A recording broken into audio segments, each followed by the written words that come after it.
Hey there, Wastelanders, and welcome back to War Games News Radio. In this video, we're going to go over how to use the Into the Wasteland expansion to add random encounters and enemies to your games of Fallout Wasteland Warfare, and then show you how it's played with a battle report using characters from the Fallout TV show. Into the Wasteland is my favorite game mode for Wasteland Warfare because it lets you populate your tabletop battlefield with random inhabitants, some of them friendly, and others not so much. And this game mode also adds mechanics that let you loot equipment from your defeated adversaries and carry those items over in between your games of Fallout Wasteland Warfare, which adds even more narrative immersion, especially when paired with settlement mode or the build your own vault dweller rules. The expansion comes as either a PDF or a physical version that comes with a rulebook, map, mission, and environment cards, as well as unit cards and AI behavior cards for a ton of Wasteland creatures. We're not going to go over every single rule in the book in this video, but by the time we get to the end, you'll have a basic idea and understanding of how to play Into the Wasteland. So let's go through building our force and populating the Wasteland with some creatures and characters before jumping right into our Hollywood Heroes battle report.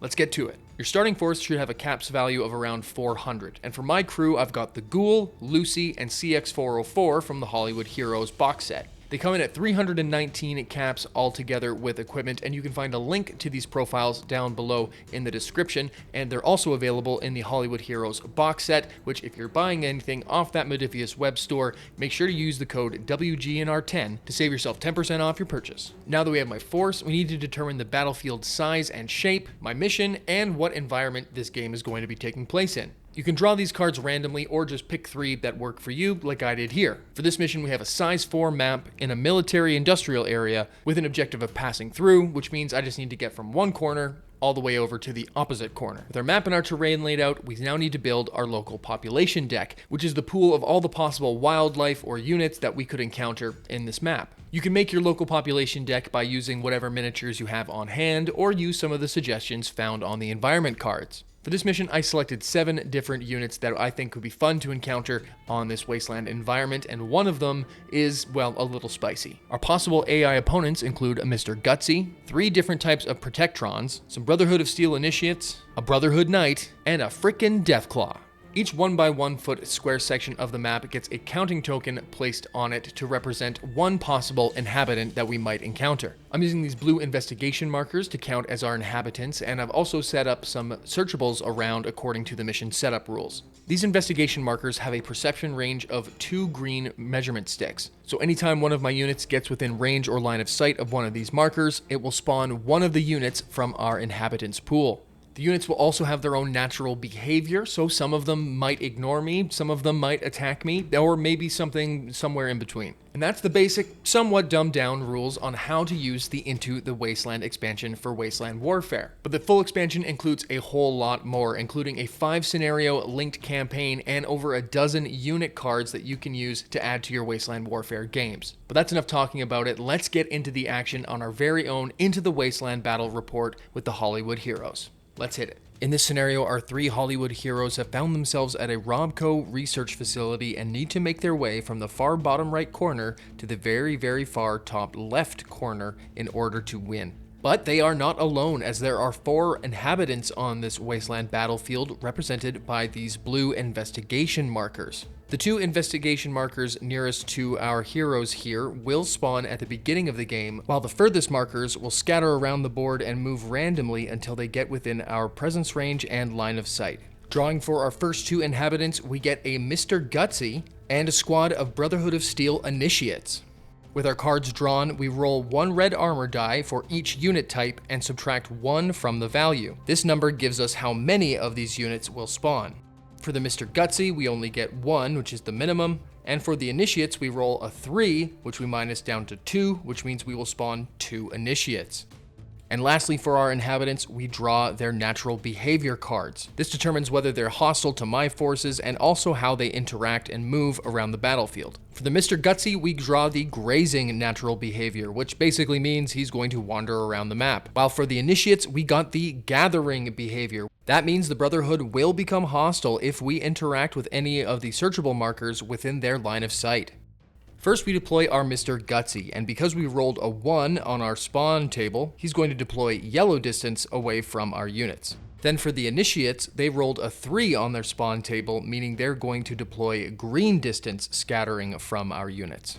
And with our inhabitants placed, it's time to get into round 1.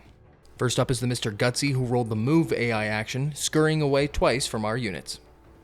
Over to our side, and Lucy activates first, moving once to get in contact and revealing the searchable, which has a lockpick test.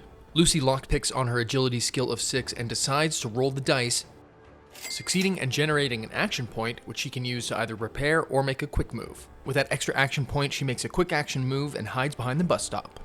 The first Brotherhood of Steel initiate moves to protect the searchable container, while back to my side, the Ghoul decides to throw caution to the wind, runs towards the center of the board, looting one of the searchables and finding an item, but doing it in plain view of the now hostile Brotherhood of Steel. The Ghoul draws a squirrel on a stick from the Wasteland deck, while the second initiate moves forward and decides to take a shot. Brotherhood initiate at the Ghoul, hitting on 5s. That's a hit with 1 armor penetration. It's got 3 armor, so that one of them will just go right through. So 1 damage on 3 armor. But because unique survivors start with a +1 strong armor token, which I forgot to put on the map at the start of the game, the Ghoul's gonna ignore all of that damage. Well, only 1 unit left to go, and that's gonna be CX here. And she's just gonna run up, provide some backup, and run this way behind this building. And with CX moved, then that's just going to leave it over to the remaining AIs, which have not been revealed. So we'll use the armor die here and scatter each of these yellow in a direction, whatever the number is kind of pointing towards. So the first one here is going to go yellow towards the back, well, just almost off to the edge of the board. And while the other one here, is going to travel yellow this way, so right to about over here behind this wall.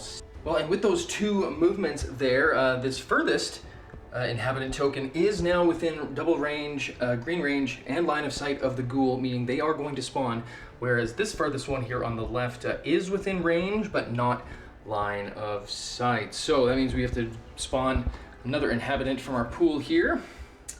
The Police Protectron is going to join the crew over that away, and let's see how many of them. We roll on the dice, whatever the number is, -1. Well, it's 1, and just like that, we now have a Police Protectron on the board. And last thing we need to do for him is draw a natural behavior. That's the words I'm looking for. He's going to be a protective Police Protectron way in the back there, so he's going to probably be guarding all of this nice juicy loot. Well, top of my turn, and I'm going to get good old CX404 move in here. She's got the range, so I'm just going to charge her into the furthest Brotherhood member there because she has the senses ability. She can charge outside of line of sight, and then she's going to do some attacking. The charge bite attack deals 2 damage to the initiate and breaks his arm, meaning he's going to suffer a -2 penalty for future attack actions. A broken arm and 2 damage in on our first little initiate there, but that is going to bring it on over to the AI side. That same initiate attacks back on CX, hitting once and missing once, dealing no damage. No damage on CX there, but her strong armor token does go away, and then it goes back over to my side, and I think I gotta try to deal some damage here with the Ghoul. Ghoul at long range, hitting on 7s, extra green in here for his bullet for every occasion special rule. Okay, it hits for 3 damage, no armor there, so it's all gonna go right through. We're gonna do the same thing again, but no extra green this time, because he only gets to use that on his first shot. But that does hit, and it will deal enough damage to take him out.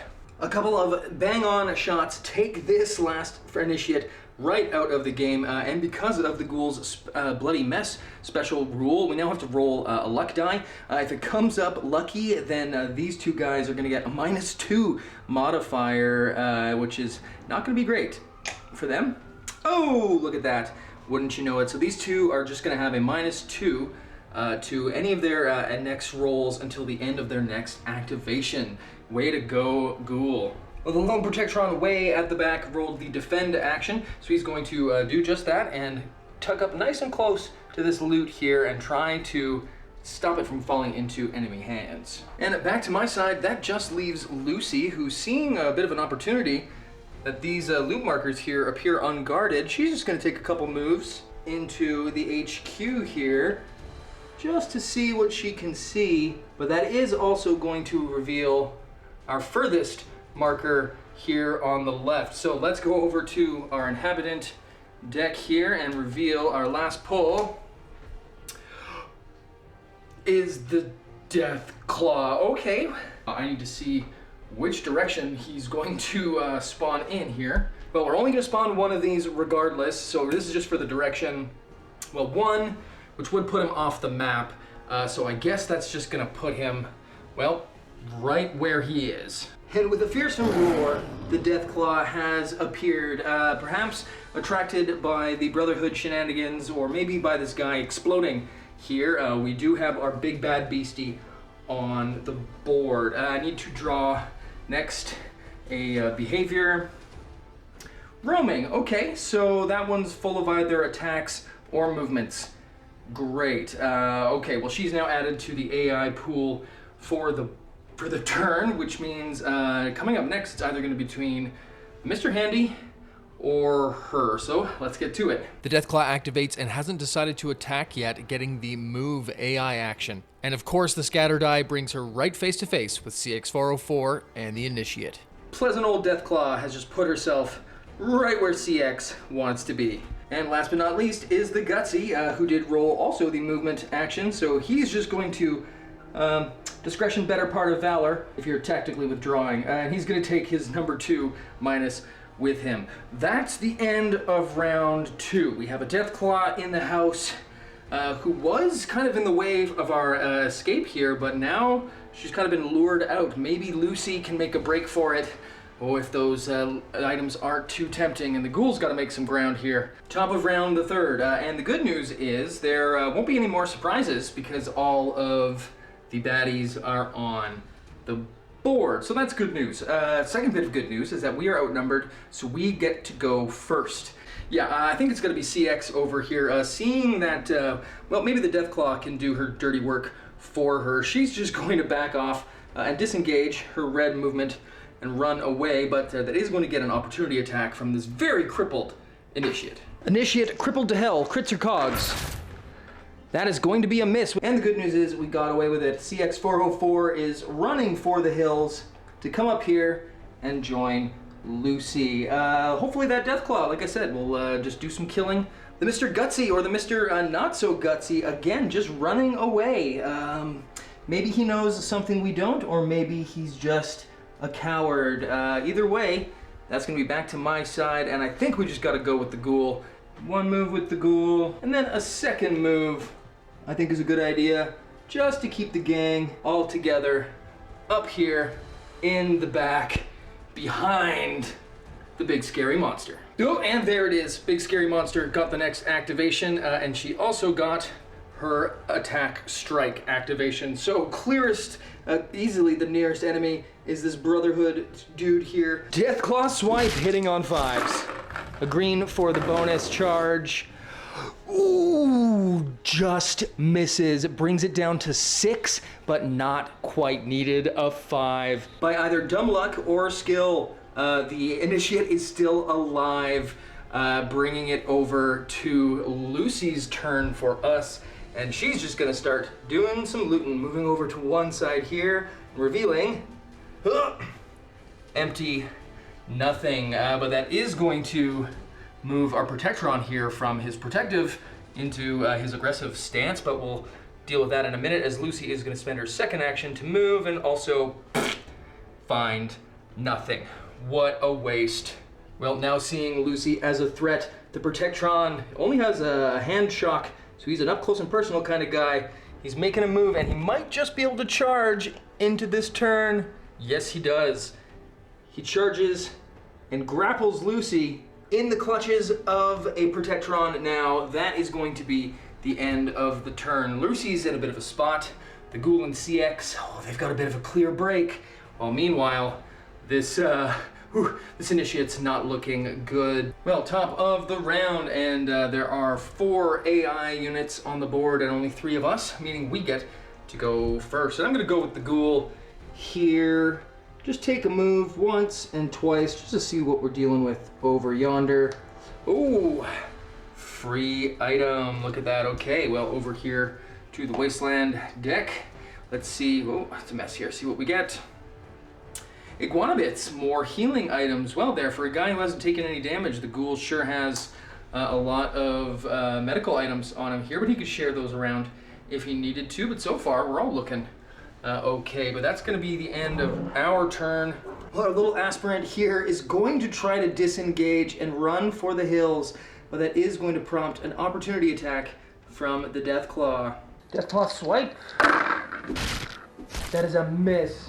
A massive critical fail means that this guy is going to get away with it and just continue his run from the Deathclaw as fast as he can. Very injured and very, very scared. Well, not enjoying this little wild goose chase over here. Lucy's going to disengage, which is going to bring an opportunity attack first and foremost.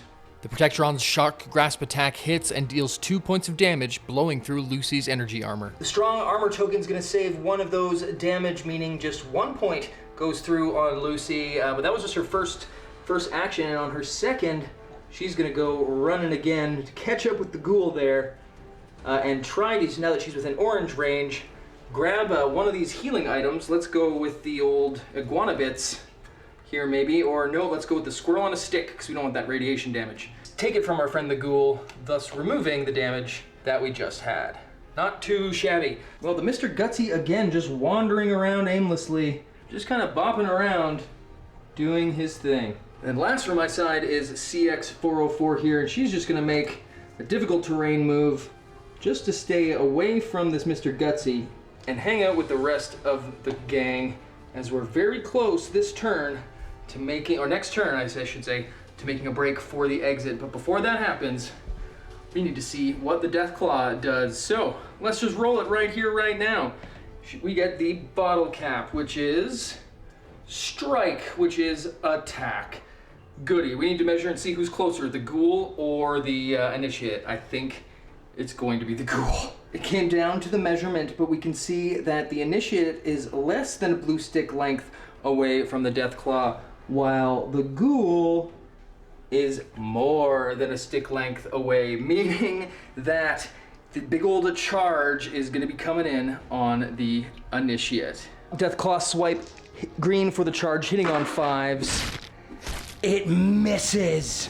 Adam be praised, a miss with the Deathclaw. Oh my god, that is the end of the round, bringing it back to our side, and I think we all know how things are gonna go. Seeing a chance to make a break for it at the top of the round, the Ghoul moves once, getting within escape trajectory for himself. The Initiate makes a brave last stand and takes 2 attacks into the Deathclaw, but misses. Which then, back to our side, Lucy can now move once, twice, also exiting the scenario. And then the Deathclaw making an absolute meal out of the Initiate.